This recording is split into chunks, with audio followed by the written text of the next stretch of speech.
ఐపీఎల్లో Mumbai Indians the ప్రత్యేకమైన journey. 5 సార్లు ఛాంపియన్ గా నిలిచిన తొలి జట్టు ముంబై ఇండియన్సే. ఈసారి కూడా ముంబై ఇండియన్స్ దూకుడు మీదే ఉంది. లీగ్ దశలో పాయింట్ల పట్టికలో 4వ స్థానంలో నిలిచిన పాండ్యాసేన కీలకమైన ఎలిమినేటర్ లో అద్భుతంగా రాణించింది. గుజరాత్ టైటాన్స్ ను ఓడించి రెండో క్వాలిఫైయర్ కు అర్హత సాధించింది. అయితే 2011 నుంచి లెక్కలు చూస్తే ఎలిమినేటర్ ఆడి టైటిల్ అందుకున్న ఒకే ఒక్క జట్టు సన్ రైజర్స్ హైదరాబాద్. ఇప్పుడు ఎస్ఆర్హెచ్ సరసన ముంబై ఇండియన్స్ కూడా చేరుతుందా లేదా అనేది ఆసక్తికరంగా మారింది. టైటిల్ వేటలో ముంబై ఇండియన్స్ సిక్సర్ కొట్టాలంటే ఇంకా 2 విజయాలు సాధించాలి. రెండో క్వాలిఫైర్ తో పాటు ఫైనల్లోనూ గెలవాలి. కానీ క్వాలిఫైర్ 2లో ఎంఐ రికార్డులు గొప్పగా ఏమీ లేవు. ఇప్పటివరకు 4 సార్లు క్వాలిఫైర్ 2లో ముంబై ఇండియన్స్ ఆడింది. అందులో 2 సార్లు ఓడిపోయింది. రెండో క్వాలిఫైర్ లో గెలిచిన మరో 2 సార్లు మాత్రం టైటిల్ ను ఎగరేసుకుపోయింది. ఎలిమినేటర్ ఆడి రెండో క్వాలిఫైర్ చేరినప్పుడు మాత్రం ముంబై ఇండియన్స్ కు నిరాశ ఎదురైంది. 2011లో తొలిసారి ముంబై ఇండియన్స్ క్వాలిఫైర్ 2 ఆడింది. అప్పుడు ఆర్సీబీ చేతిలో 43 పరుగుల తేడాతో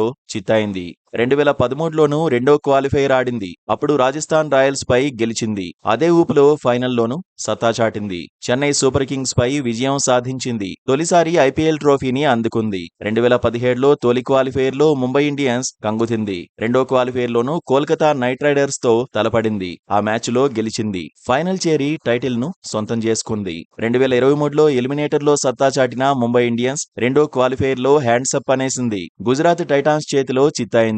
ఎలిమినేటర్ ద్వారా రెండో క్వాలిఫైర్ కు వెళ్లినప్పుడు ముంబై ఇండియన్స్ గెలవలేకపోయింది. అయితే గత రికార్డులను ఈసారి ఎంఐ మార్చేస్తుందని అభిమానుల్లో అంచనాలు ఉన్నాయి. రెండో క్వాలిఫైర్ లో ముంబై ఇండియన్స్ తో తలపడబోతున్న పంజాబ్ జట్టు ఇంతవరకు టైటిల్ గెలవలేదు. ఐపీఎల్ హిస్టరీలో పంజాబ్ ఒకేసారి రెండో క్వాలిఫైర్ లో తలపడింది. 2014లో ఆడిన రెండో క్వాలిఫైర్ లో గెలిచింది. కానీ ఫైనల్లో కోల్కతా నైట్ రైడర్స్ చేతిలో చిత్తయింది. 11 ఏళ్ల తర్వాత పంజాబ్ టీం ప్లే ఆఫ్స్ లో అడుగుపెట్టింది. భారీ అంచనాల మధ్య బరిలో దిగినప్పటికీ తొలి క్వాలిఫైర్ లో ఓడిపోయింది. నేరుగా ఫైనల్ చేరే అవకాశాన్ని మిస్ చేసుకుంది. ముల్లాన్పూర్ లో జరిగిన మ్యాచ్ లో ఆర్సీబీ చేతిలో చిత్తయింది. ఇప్పుడు అహ్మదాబాద్ లో ముంబై ఇండియన్స్ పంజాబ్ కింగ్స్ తలపడబోతున్నాయి. ఈ మ్యాచ్ లో గెలిచి ఆర్సీబీతో ఫైనల్లో ఎవరు తలపడతారు అనేది ఆసక్తికరంగా మారింది.